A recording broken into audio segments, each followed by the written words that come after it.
我睇希望之光，有一隻烏雞叫做米樂。米樂聽到呼救聲，迅速游過去救咗小魚。多謝你啊！佢將睇到嘅擔憂話俾爺爺聽，爺爺同佢講：我呢度有一隻神秘嘅地道，但係道路中會遇到好多困難，佢可以幫我哋搵到海洋之心。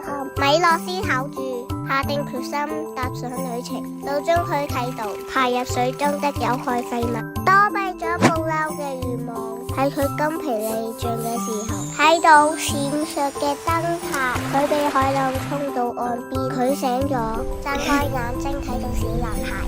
小男孩得知米樂要搵海洋之心，佢決定幫住佢。突然，小男孩心口出現海洋之心，佢哋超開心㗎。